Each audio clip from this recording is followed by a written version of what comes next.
Ben, je vais vous dire un beau bonjour pour commencer. Ça va quand même dans le calme un peu.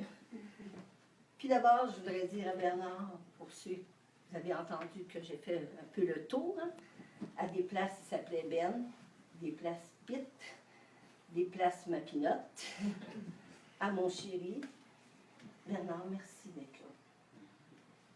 Je t'aime, amour. Merci. Ensuite, comment vous dire? En avril 1977, on faisait notre cours de préparation au mariage. Parce que dans ce temps-là, c'était un cours de 10 semaines. Je vois des têtes qui disent oui, là. On faisait notre cours de préparation au mariage. En septembre 1977, on faisait notre première formation 401, module 1 pour vous aujourd'hui. En octobre 1977, 402.1. En octobre aussi, en novembre 1977, la 402.2. Alors, on avait les techniques d'animation, 15 heures, puis on avait le contenu, 15 heures, à ce temps-là. En décembre 1977, on faisait notre première animation, préparation au mariage. Et maintenant, me voilà au terme d'une merveilleuse aventure dans la grande famille SPM. Disions-nous à l'époque, maintenant Patchen. Comme certains l'ont mentionné, un milieu de vie qui fut pour moi une seconde famille. 39 années de fidélité à une organisation nationale, dont 15 ans à votre service. Alors, les personnes qui me connaissent bien savent que je suis profondément une chercheuse de Dieu. Le 10 mai dernier, une décision considérable s'imposait à moi. J'ai donc beaucoup prié. Je ne pouvais pas faire autrement. Pour moi, la prière, c'est l'attitude psychologiquement la plus efficace pour réaliser un objectif qui n'est pas sous la dépendance de ma propre volonté. Évidemment, la prière est un moyen parmi tant d'autres. Mais pour la femme croyante que je suis, la prière a été un incontournable pour ma décision. Je sais bien aussi, pour que la prière fonctionne, il faut qu'il y ait une ouverture à cette force de vie en nous. La prière peut nous permettre d'atteindre les couches profondes de l'âme. Et pour y arriver, nous devons faire silence. Vous savez, il y a au fond du psychisme humain une zone très épaisse de calme.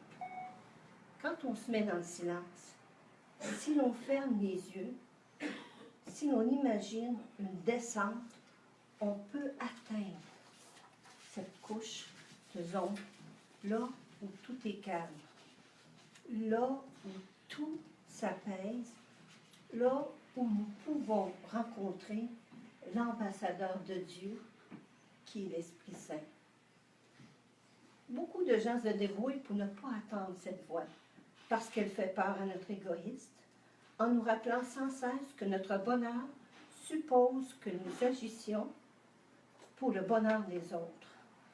Mais à ceux et celles qui l'écoutent, elle donne la force de recommencer autant de fois qu'il est nécessaire, sans jamais humilier, sans jamais faire de reproches, attirant constamment vers l'amour.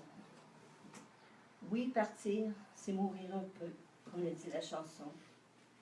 Mais s'en aller pour chercher Dieu, c'est trouver la vie. Il me fallait partir pour mieux vivre.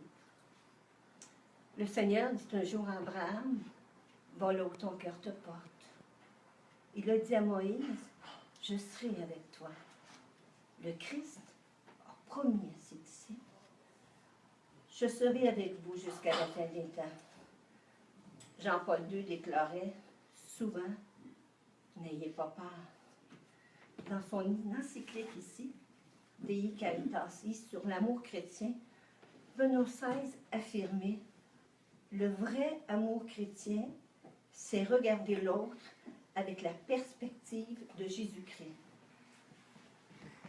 Ainsi, je vous Beaucoup de lumière.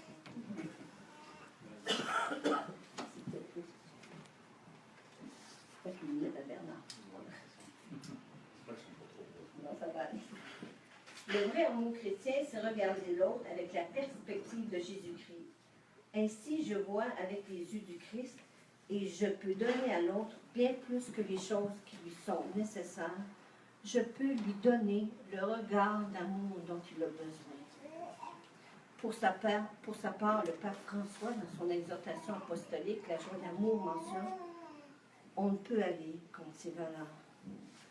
Une des grandes valeurs fondamentales pour moi, et vous l'avez cité, est le respect de l'être humain.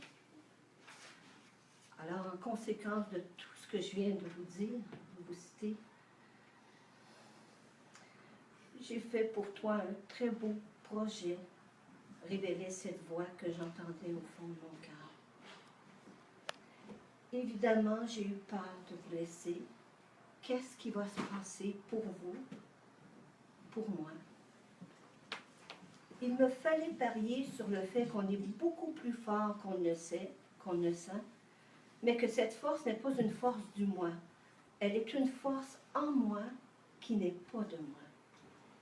Cette force de vie qu'on appelle sans cesse. Cette force de vie qui nous appelle sans cesse. Je t'aime, affirmait encore cette voix. À nouveau, j'ai entendu la musique en moi. Dans cette couche profonde où tout est calme, cette musique qui fredonnait comme un écho lointain.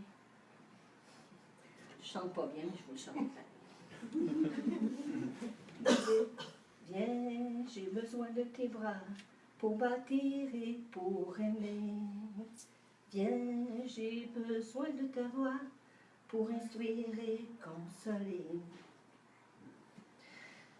Et là, j'ai répondu à cette voix-là, Dieu, qu'est-ce que je vais dire aux autres? Et il répond, oui, je sais tout cela, mais j'ai besoin de toi. Viens, j'ai besoin de tes bras pour bâtir et pour aimer. Viens, j'ai besoin de ta voix pour instruire et consoler. Alors, porté par ce refrain, cet écho en moi, je me suis aussi alors rappelé, j'ai réfléchi à ma décision en fait, vous voyez, je me suis rappelé le discours de Nelson Mandela qui déclarait, et je vous dis que c'est un discours qui me soutient beaucoup dans les grandes décisions, et si je peux vous laisser ça, je vais être heureuse aussi. Notre peur la plus profonde n'est pas d'être inadéquat. Notre peur la plus profonde, c'est d'être puissant au-delà de toute mesure. C'est notre côté lumineux plutôt que notre côté obscur qui nous effraie davantage. Nous nous posons la question, qui suis-je pour être brillant, brillante, magnifique, talentueux, talentueuse ou fabuleux, fabuleuse? En fait, qui êtes-vous pour ne pas l'être? Vous êtes des enfants de Dieu. Jouer petit ne sert pas le monde. Ce n'est pas un acte illuminé que de s'amoindrir pour éviter l'insécurité des gens qui nous entourent. Nous sommes venus au monde pour témoigner de la gloire de Dieu qui est en nous. Elle ne réside pas seulement chez certains ou certaines d'entre nous, elle est en nous tous et toutes. Lorsque nous laissons notre lumière briller, nous donnons inconsciemment aux autres la permission de faire le même. Et lorsque nous sommes libérés de notre part, notre présence libère automatiquement les autres. Laissez briller votre lumière. Enfin, la vie m'a souvent appris de ne jamais oublier qui nous sommes, et pour cela, il importe de se rappeler d'où nous venons, et ce, afin de mieux nous propulser en avant. Vous tenez entre vos mains deux outils extraordinaires, l'IC et le projet mariage.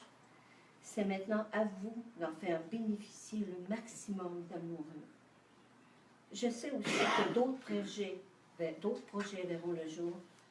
Je vous souhaite vraiment, vraiment bonne continuité.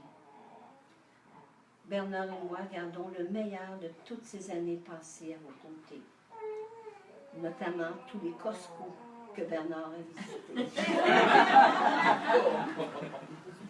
Toutes les fois où je donnais une formation, puis on disait, Bernard, toi, tu n'es pas à formation, tu peux aller nous chercher ça dans la peine.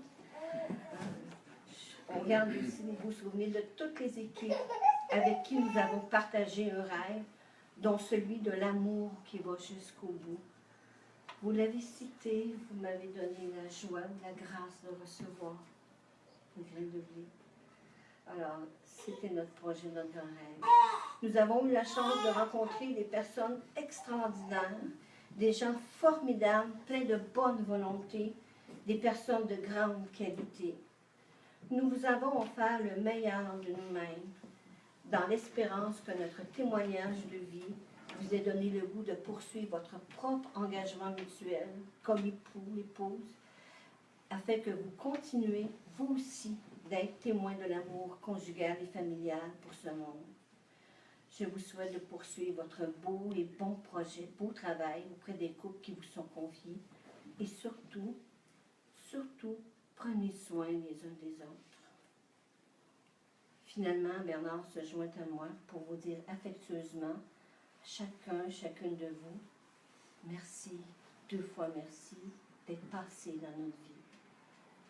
Beaucoup de bonheur dans tous vos projets, tant personnels que professionnels, ainsi que longue vie à l'organisation des équipes Patchen. Que notre Seigneur Jésus-Christ continue de vous combler de ses grâces et vous bénir, et de toutes ses bénédictions, avec toute notre tendresse et affection.